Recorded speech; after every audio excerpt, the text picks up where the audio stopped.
네, 기초과정 네 번째 시간입니다. 1, 2, 3강을 통해서 우리가 공인중개사법 총칙과 공인중개사 자격제도에 대해서 공부하셨죠. 오늘은 기초입문서 29페이지 세 번째 챕터입니다. 중개사무소 개설 등록 및 등록의 결격사유입니다. 그래도 지난주까지만 하더라도 몇 분 비록 마스크를 쓴 상태이긴 하지만 직접 얼굴 뵈면서 강의를 했었는데 코로나 2.5 단계 발령이 되고 나서 이제 비대면으로 수업을 진행해서 영상으로 뵙게 되네요. 저는 지금 그냥 빈 책상 앞에서 카메라 불빛만 보면서 강의를 하고 있습니다. 빨리 이 코로나가 완화되고 종식되어서 또 현장에서 직접 뵀으면 좋겠습니다.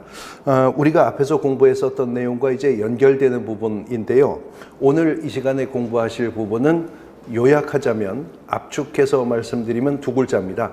등록이라고 하는 제도에 대해서 공부를 하는 겁니다.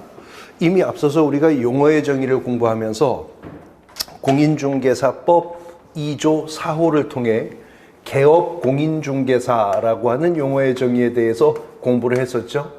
뭐라고 했었냐면 개업공인중개사라 함은 이 법에 의한 중개사무소의 개설 뭐였죠?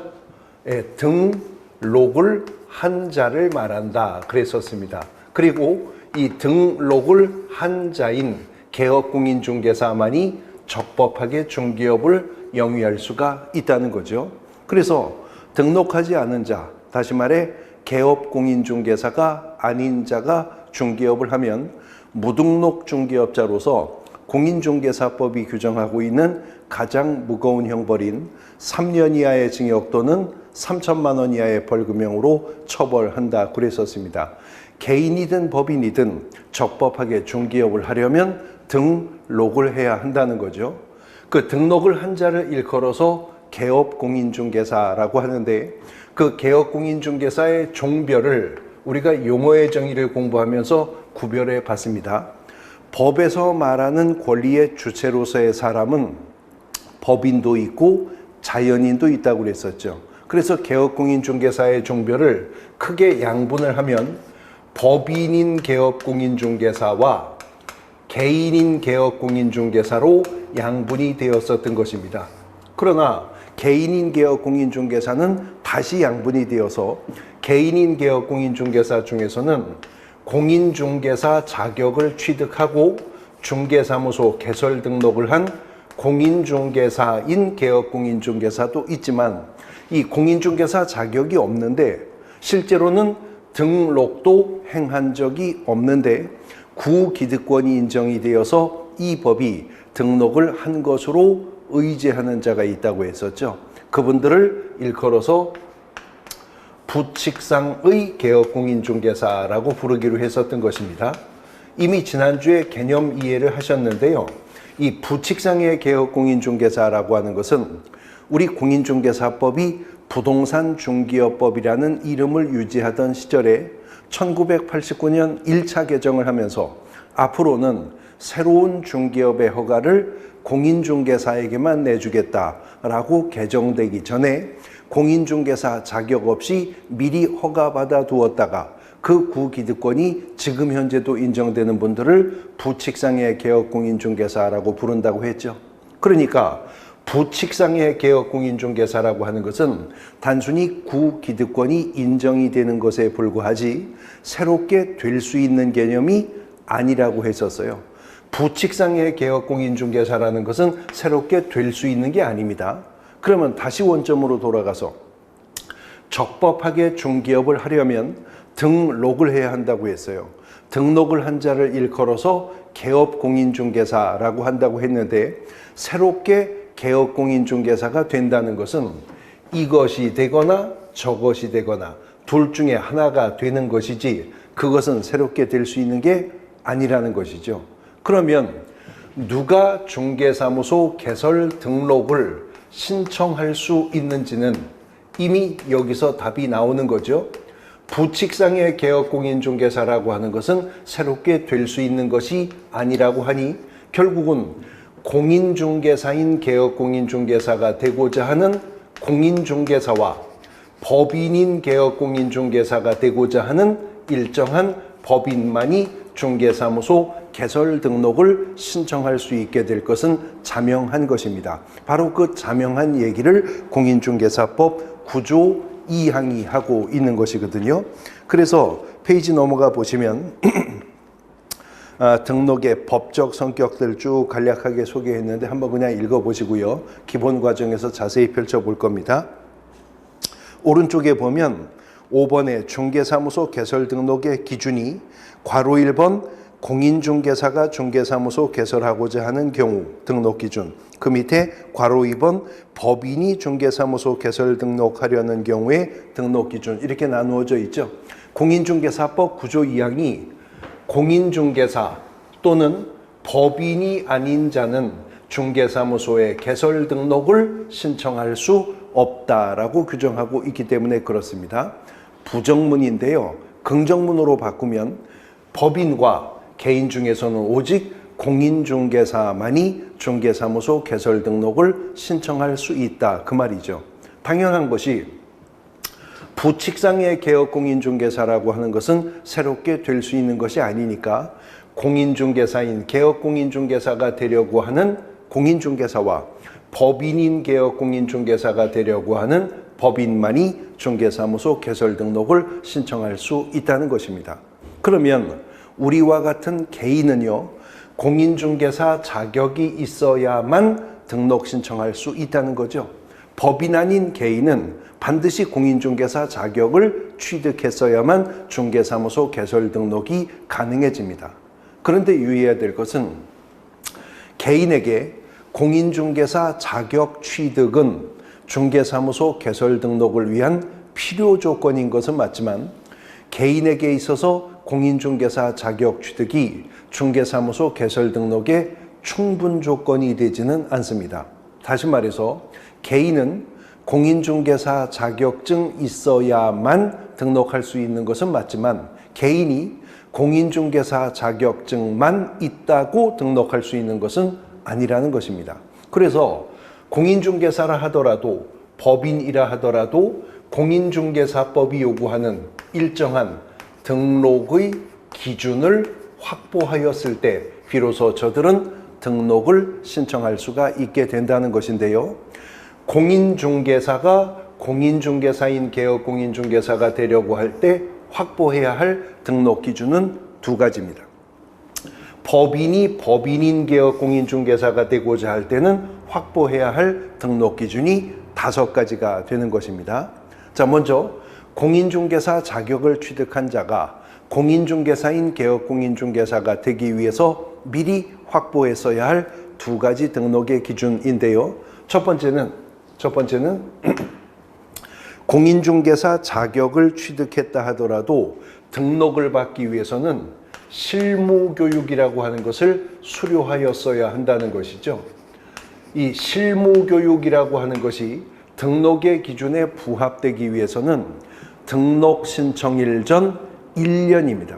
등록 신청하기 전 1년 이내에 시행한 실무교육을 수료했어야 한다는 겁니다. 우리는 이제 뒤에서 교육이라고 하는 단원을 별도로 공부할 겁니다. 우리 공인중개사법에는 실무교육, 연수교육, 직무교육, 부동산거래사고 예방교육 이런 4가지 교육이 있는데 등록을 신청하는 자는 먼저 그중 실무교육이라고 하는 것을 수료했어야 합니다. 그것도 아무 때나 한번 받았으면 되는 게 아니라 등록 신청일 전 1년 이내에 시행한 실무교육을 수료했어야 한다는 거죠. 그 다음 2번째 등록의 기준은 용어의 정의를 다시 한번 생각해 보시면 개업공인중개사라 함은 뭐라고 했었죠? 이 법에 의한 중개사무소의 개설 등록을 한 자를 말한다 그랬습니다. 등록을 한 자가 개업공인중개사다. 그래서 등록의 대상은 사람이라고 그랬죠. 궁극적으로 등록은 대인적인 처분인 거 맞습니다. 단 이미 용어의 정의에서도 중개사무소의 개설 등록을 한 자라고 말했었습니다. 사무소가 확보되지 않으면 등록받을 수 없게 될 것임은 이미 용어의 정의에서도 언급, 예고, 암시하고 있었거든요. 그래서 공인중개사가 실무교육을 수료했다 하더라도 등록을 받기 위해서는 먼저 사무소가 확보되었어야 한다는 겁니다. 몇 해 전에 기출문제 지문에 중개사무소 확보 계획을 수립할 것 이렇게 해서 틀리는 지문으로 출제가 된 적이 있어요. 계획을 수립하는 게 아니라 실제로 사무소를 확보하고 나서 등록 신청을 해야 한다는 겁니다.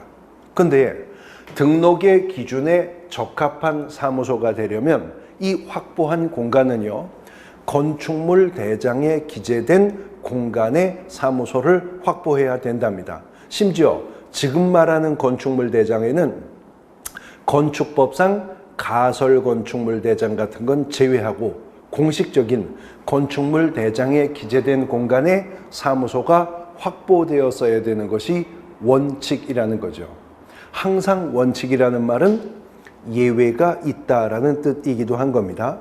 그래서 원칙적으로는 건축물 대장에 기재된 공간으로 사무소를 확보했어야 하지만 아직은 건축물 대장이 기재되지 않은 공간을 확보했다 하더라도 그 공간이 준공검사 혹은 준공인가 혹은 사용승인이나 사용검사 등을 필한 공간이었다면 아직 건축물 대장이 기재되지 않은 상태에 있다 하더라도 이렇게 준공검사 등을 필한 공간은 확보하여 등록 신청하는 것을 예외적으로 인정해 주는 겁니다.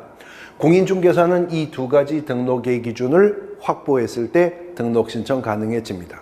그 다음 법인이 법인인 개업 공인중개사가 되고자 할 때는 확보했어야 할 등록 기준이 몇 가지라고요? 5가지라고 했어요. 근데 공인중개사 시험은 오지선다형 객관식으로 출제가 되고 있죠.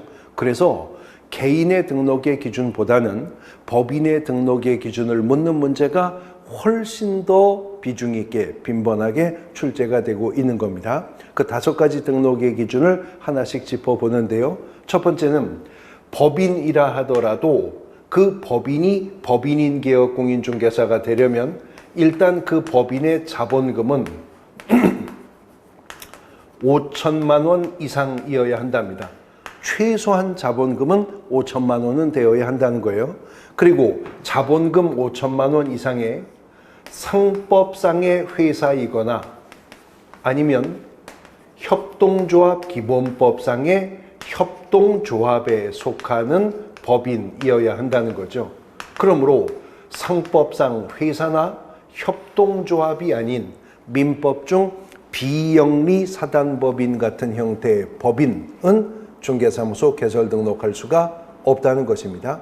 그 법인은 상법상의 회사, 즉 주식회사 아니면 유한회사 혹은 한명회사 또는 합자회사 혹은 무한책임회사 같은 상법상 회사로 법인 설립 등기된 법인이거나 아니면 협동조합 기본법상의 협동조합에 속하는 법인이어야 한다. 그나마 등록 신청할 수 있는 협동조합에는 이른바 사회적 협동조합이라는 것도 있죠.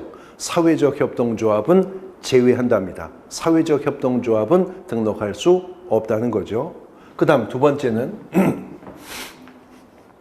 그 법인이 자본금 5천만 원 이상의 상법상 회사이거나 협동조합이었다 하더라도 그 법인의 설립 목적이 공인중개사법 제14조에 규정되어 있는 업무만 수행할 목적으로 설립이 된 법인이었어야 한다는 겁니다.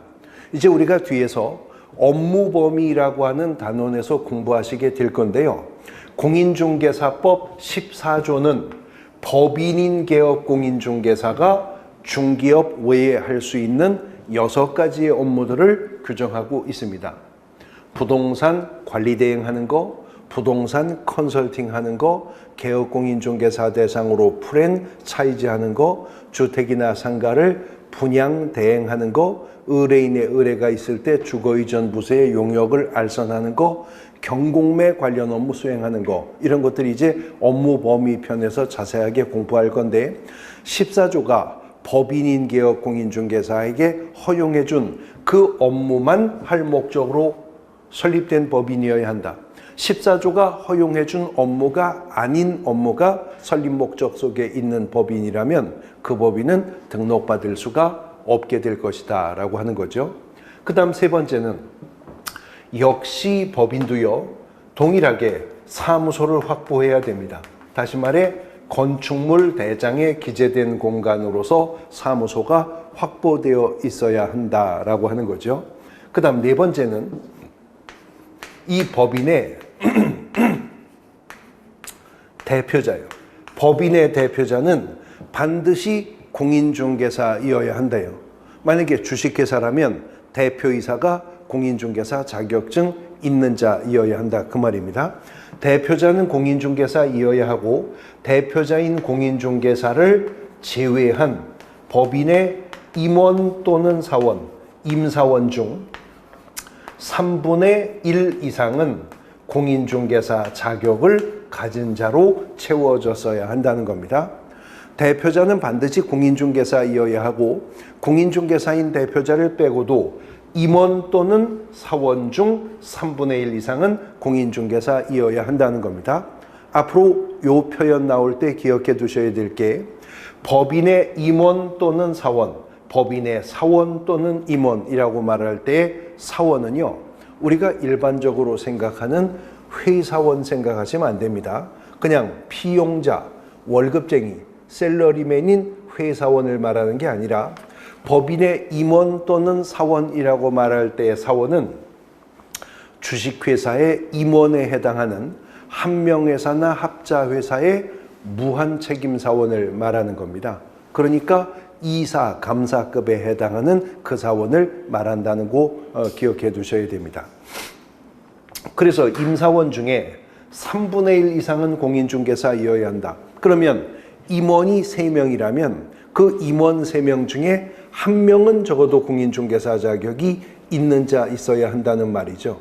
근데 이 말은 또 반대 해석하면 임원 3명 중 1명이 공인중개사라면 나머지 2명은 공인중개사 자격 없는 자라 하더라도 법인인 개업공인중개사의 임원 또는 사원이 될 수가 있다라는 말이기도 한 것입니다. 그 다음에 이제 마지막 등록의 기준이 실무교육 수료했어야 한다는 겁니다.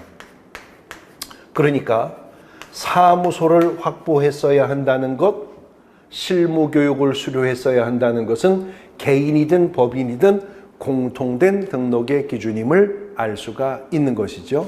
그런데요, 개인의 등록의 기준으로서 실무교육을 수료했어야 한다는 것은 등록을 신청하는 이 공인중개사 자신이 실무교육을 수료했어야 한다는 의미입니다. 언제까지? 등록 신청일 전 1년 이내의 말입니다. 그런데 지금은요, 법인이 등록을 신청하는 것이잖아요. 근데 법인이라고 하는 것은 특정한 단체에게 법이 법인격을 부여하는 것이기는 하지만 이 법인이라고 하는 것은 직접 눈에 보이거나 손에 잡히는 것이 아니잖아요. 추상적이고 관념적인 개념인 것이거든요. 그러므로 법인이라고 하는 주체가 직접 무슨 교육을 수료할 수는 없다는 것입니다.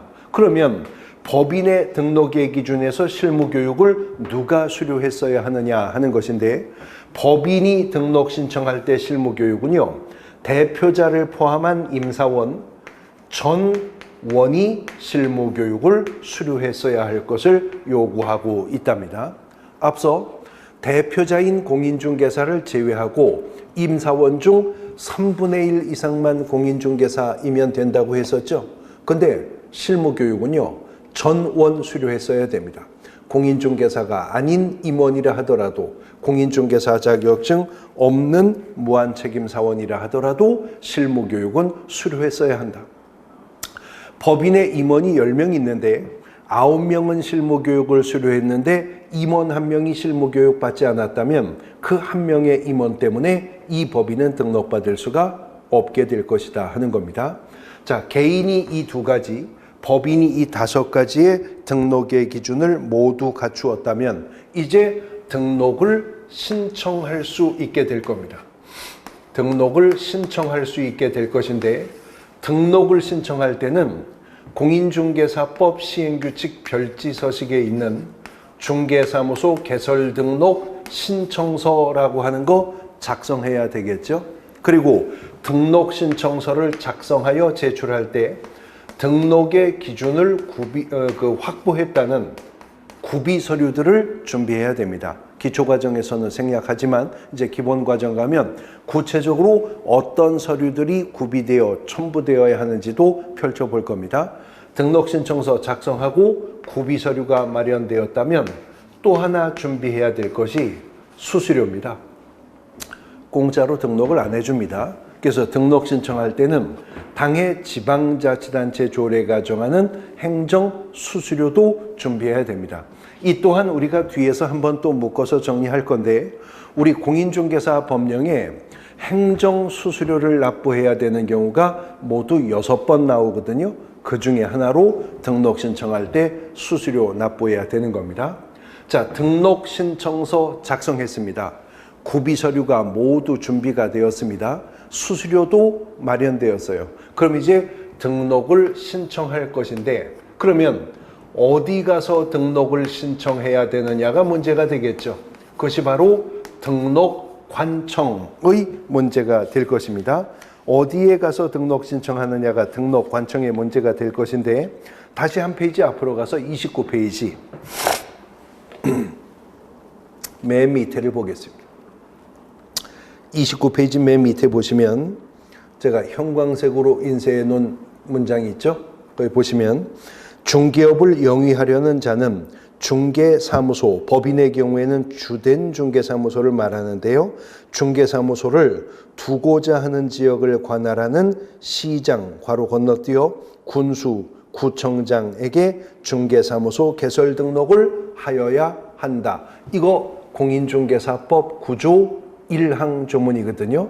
그런데 시장, 군수, 구청장 뒤에 보니까 괄호를 열어 이를 등록관청이라 한다 그랬죠. 자, 어디가 등록관청이라고 했어요? 시장, 군수, 구청장이 등록관청이 된다. 그런데 대한민국에 시장, 군수, 구청장들 많아요.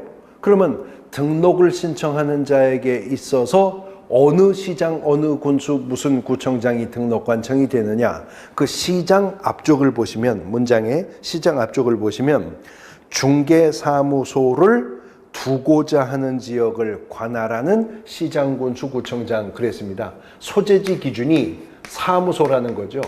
지금 보면 공인중개사든 법인이든 사무소를 확보했어야 한다. 사무소를 확보했어야 한다. 공통된 등록의 기준이었었죠. 등록을 신청하는 공인중개사나 법인이 확보한 사무소 소재지를 기준으로 해서 그 사무소가 있는 지역을 관할하는 시장, 군수, 구청장이 등록관청이 될 것이다 라고 하는 것입니다. 자, 그런데 시와 구는요 언제나 지리적으로 구획되어 있습니다. 시 지역이 있고 군 지역이 있고 그렇죠. 근데 시와 구의 문제는 언제나 중첩되죠. 시 안에 구가 들어있는 거니까요. 근데 또 문제는 모든 시가 구를 가지고 있는 것은 아니거든요. 그러면 어떤 때는 시장이 등록관청이 되고 어떤 때는 구청장이 등록관청이 될 것인지는 입법자가 명백하게 구분해 두었어야 하겠죠. 그래서 시장 뒤에 다시 괄호가 열려요. 그 시장 뒤에 괄호를 보실까요? 시장 뒤에 괄호를 보니까 구가 설치되지 아니한 시의 시장과 특별자치도 행정시의 시장을 말함이라고 했습니다. 등록관청이 될 수 있는 시장이라고 하는 것은 구가 설치가 되어 있지 않은 지역의 시장과 특별자치도의 행정시의 시장을 말한답니다. 그런데 지금 제가 특별자치도의 행정시의 시장은 말은 하면서 판선 안 했죠. 판선 안 해도 되니까 안 했겠죠. 왜 안 했냐면 대한민국에 특별자치도라고 하는 것은 저 남쪽 바다 끝에 있는 제주도 하나밖에 없어요. 그런데 제주도에는 2개의 시가 있죠. 제주 북쪽에 제주시, 제주 남쪽에 서귀포시가 있습니다. 근데 제주시도 서귀포시도 구가 설치되어 있지는 않습니다. 그러니까 단순화하면요, 구가 설치되어 있지 않을 때 시장은 등록관청이 된다, 그 말입니다. 구가 없는 도시는 시장이 등록관청이다, 그 말이에요. 그 말은 다시 반대 해석하면 구가 있는 시라면 구청장이 등록관청이 될 것이다, 그 말인 거죠. 대한민국의 시, 도시 중에는 구가 있는 시도 있고 없는 시도 있어. 구가 없는 시는 시장이 등록관청, 구가 있는 시는 구청장이 등록관청이 될 것이다. 분구되어 있지 않은 시일 경우에만 시장이 등록관청이 된다, 그 말인 겁니다. 자, 그런 사무소를 두고자 하는 지역을 관할하는 시장, 군수, 구청장에게 중개사무소 개설 등록을 신청하게 된다 하는 겁니다. 자, 이렇게 해서 등록을 신청을 하면 이제 32페이지로 와서요. 등록을 신청하게 되면 등록 신청을 받은 시장, 군수, 구청장인 등록관청은요, 7일입니다. 7일 이내에 개업공인중개사의 종별에 따라 서면으로 등록을 통지하게 된다는 거죠. 며칠 안에?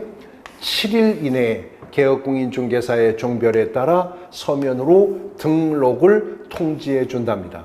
근데 등록관청인 시장, 군수, 구청장에게 7일이라고 하는 시간적 여유를 주고 있다는 것은 등록 신청을 받았을 때 시장, 군수, 구청장들이 뭔가 확인해보고 등록 통지라는 조치를 해야 되기 때문에 시간적 여유로 7일을 주겠죠. 그러면 7일 이내에 등록관청은 뭘 확인해야 되느냐? 32페이지 맨 밑에 하단부에 보시면 박스가 있죠. 그 박스 소문자 A, B, C, D 항에 해당하지 않는가 여부를 확인해야 되고요. 그 박스 안에 A, B, C, D 항 중 어느 하나에 해당한다면 등록관청은 등록을 통지해 줄 수가 없다는 거예요. 첫 번째 박스 안에 A항을 보면 공인중개사 또는 법인이 아닌 자가 등록을 신청했다면 등록관청은 등록을 통지할 수 없습니다. 공인중개사도 법인도 아닌 자가 등록을 신청했다면 등록관청은 등록을 통지해 줄 수가 없겠습니다. 왜요? 이미 공인중개사법은 공인중개사와 법인만 등록을 신청할 수 있다고 했으니까 공인중개사도 아닌 법인도 아닌 자가 등록을 신청했다면 등록관청은 등록을 통지할 수가 없겠죠. 그 다음에 두 번째는 등록을 신청한 자가 공인중개사나 법인이라 하더라도 그 자가 등록의 결격사유에 해당이 되는 자라면 등록관청은 등록을 통지해 줄 수가 없게 될 것입니다. 이제 바로 우리가 이어지는 시간에 공부할 건데 공인중개사법 10조 조문의 제목이 등록의 결격사유입니다. 그 표현 그대로 중개사무소 개설 등록할 수 있는 자격을 결하게 되는 사유, 그 뜻이겠죠. 그래서 공인중개사법 10조는 1항 1호부터 12호까지 무려 12가지의 이 법상 등록의 결격사유 규정을 두고 있어요. 미성년자, 피성년 후견인, 피한정 후견인, 파산자 등등등 바로 이어지는 시간에 공부하실 건데 그 결격사유에 해당이 된다면 등록관청은 그자 등록을 통지해 줄 수가 없게 될 것입니다. 그 다음에 C항을 보시면 개설 등록 기준에 적합하지 아니한 경우 공인중개사라 하더라도 법인이라 하더라도 등록을 받기 위해서는 공인중개사는 2가지, 법인은 5가지 등록의 기준을 확보했어야 한다고 했었잖아요. 그러므로 공인중개사나 법인이라 하더라도 공인중개사법이 요구하는 등록의 기준을 확보하지 못했다면 등록의 기준에 적합하지 않다면 등록관청은 등록을 통지할 수가 없게 될 것입니다. 마지막으로는요, 공인중개사나 법인이 등록을 신청했고 결격사유에 해당하지 않으며 등록의 기준을 모두 확보했다 하더라도 이자가 그 밖에 이 법 또는 다른 법령에 따르는 제한에 위반되는 경우가 있다면 법령상 제한에 위반되는 사항이 적발된다면 등록은 통지받을 수가 없게 될 것입니다. 예를 들어서요. 등록을 신청하는 공인중개사가 등록의 기준을 모두 확보했고 결격 사유에도 해당하지 않는 상태에서 등록 신청했지만 그 등록 신청한 공인중개사가 이미 다른 개업 공인중개사의 소속 공인중개사로 고용신고되어 있는 자라는 사실이 확인되면 등록관청은 등록을 통지하지 않습니다. 이제 우리가 뒤에서 공부할 건데요.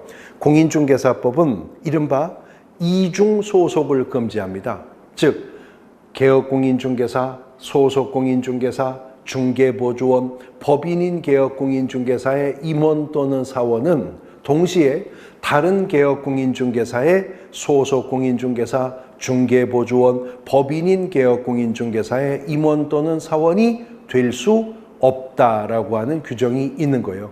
그렇기 때문에 중개사무소 개설 등록 신청하는 자가 이미 고용인의 신분을 유지하고 있는 상태라면 이 법에 저촉되는 문제가 생긴다는 거죠. 이렇게 이 법이나 다른 법이나 어떤 법령의 제한에 문제가 없어야 한다는 겁니다.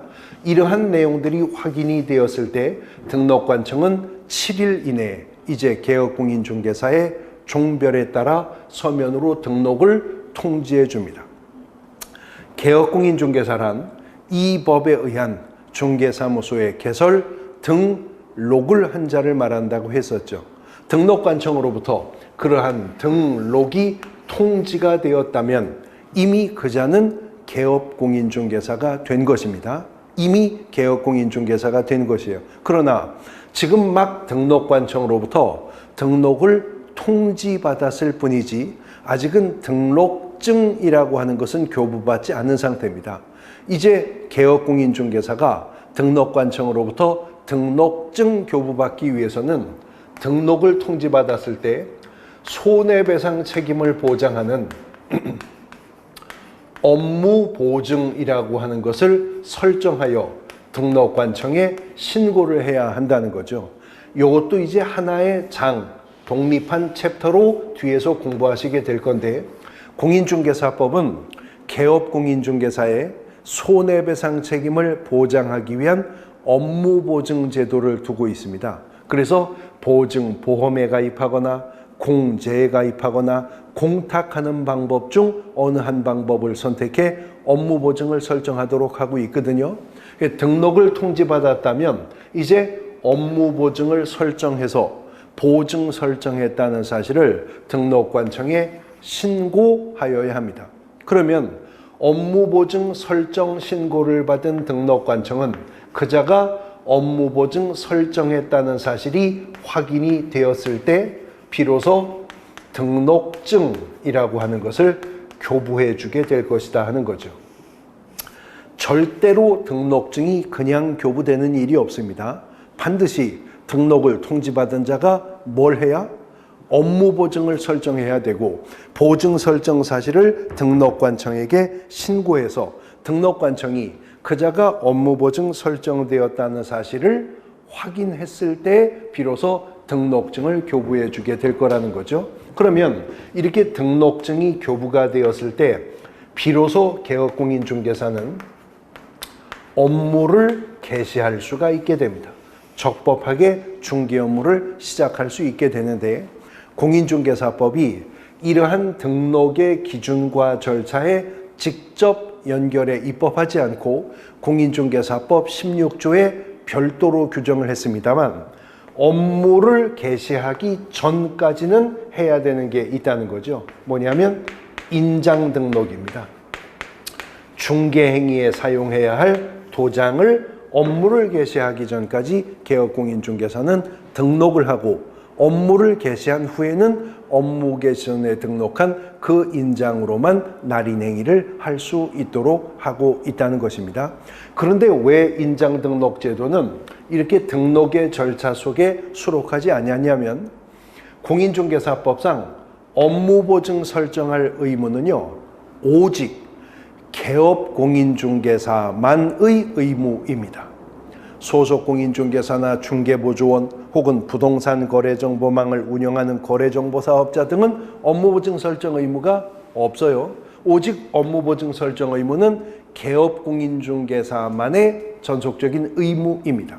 그런데 인장을 등록해야 할 의무는 이러한 절차를 거쳐 중개업을 영위하는 개업 공인중개사뿐만 아니라 우리가 용어의 정의에서 공부했는데 소속 공인중개사는요, 중개보조원과는 달라 고용인이지만 공인중개사 자격이 있는 자이기 때문에 업무를 수행도 할 수 있다고 그랬죠. 그래서 소속 공인중개사는 뒤에서 배우실 건데 당해 중개행위를 한 때에는 개업 공인중개사와 함께 거래계약서에도 확인설명서에도 서명 및 날인을 해야 합니다. 이러한 서명 및 날인 의무가 있는 소속 공인중개사에게도 인장등록 의무를 부과하고 있거든요. 근데 소속 공인중개사는 고용인으로서 고용신고한 자일 뿐이지 이런 등록의 절차는 거치지 않은 자이잖아요. 그 자도 인장등록의 대상으로 삼아야 하기 때문에 인장등록 제도는 16조에 별도 규정을 두게 된다는 겁니다.